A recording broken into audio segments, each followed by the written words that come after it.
আংটংটি চাব জুডিচ বুলি গম নাপায় নেকি লিটছং অফাৰ গম নাপায় মই নামটো মই উল্লেখ কৰিছোঁ চাৰ্চিং লিংক চাব জুডিচ বুলি গম নাপায় নেকি আৰু এই মাটিডোখৰৰ ক্ষেত্ৰত পিজিআৰ ভিজিআৰ ক্ষেত্ৰত তাৰমানে চাব জুডিচ বোলে তেওঁলোকে মুখৰ পৰা এটা শব্দও নোলায় মই বহুত ফল' কৰোঁ চাব জুডিচ বুলি তেওঁলোকে তাৰমানে শব্দ নোলায় আমি যদি ৰাইজক সাধাৰণভাৱে ক'ব বিচাৰো চাব জুডিচটো কি হয় সাধাৰণ ৰাইজে বুজি নাপাব পাৰে চাব জুডিচ মানে ধৰক যি কেছ হওক যি বিষয় হওক যদি এটা কোৰ্টত যদি তাত কেছ চলি আছে ৰায় দিয়া নাই তাৰমানে ৰায় দি নিজেলোকে এই ক্ষেত্ৰত তাত কোনো কাম কৰিব নোৱাৰে কোনো হাত দিব নোৱাৰে ইয়াত পেণ্ডিং থাকিব এতিয়া কোৰ্টে তাৰমানে উই কেনট ডিক্টেট কোৰ্ট ল' ল' ডিক্টেট আছ লয়ে ন্যায়ে কিবা আইনহে আমাক ডিক্টেট হ'ব আইন যি মতে আমি ভাৰতবৰ্ষতো আইন মতে চলে গতিকে আইন যি কোৰ্ট যি কয় আমাক এইটো আমি চলাব লাগিব চলিব লাগিব কথা এইটোৱে আৰু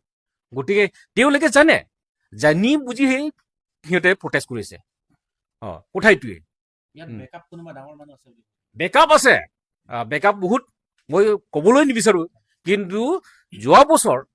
যেতিয়া নেকি পিজিআৰ ভিজিআৰ মাটিডোখৰৰ ক্ষেত্ৰত উচ্ছেদ হ'ব লাগিব বুলি ASDC যুৱ মৰ্চা আৰু কাৰ্বি ছাত্ৰ সন্থাৰ আমি আন্দোলন কৰিছোঁ খিৰণী চাৰিআলিত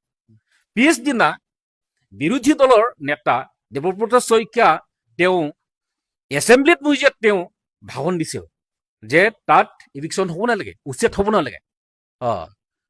আজি কংগ্ৰেছে একো মাত মাতা নাই কংগ্ৰেছ বেক আপ আছে আৰু একেইদিন মাজত APHLCৰ নেতা কেইজনমান তাত আছেই আৰু আজি কোন কোন কাৰ ৰাইজে কাৰ দুৰ্বৃত্ত কৰি বেছি তাত গৈছিলে তুৰাম ৰহং ঘৰত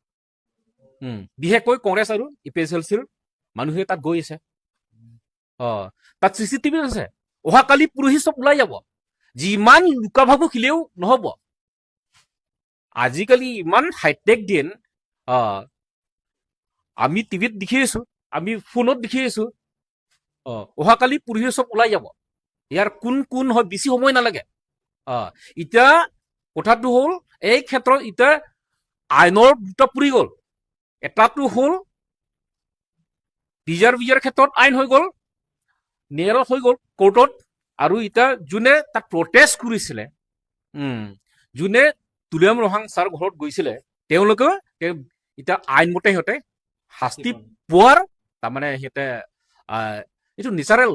শাস্তি পাবই আৰু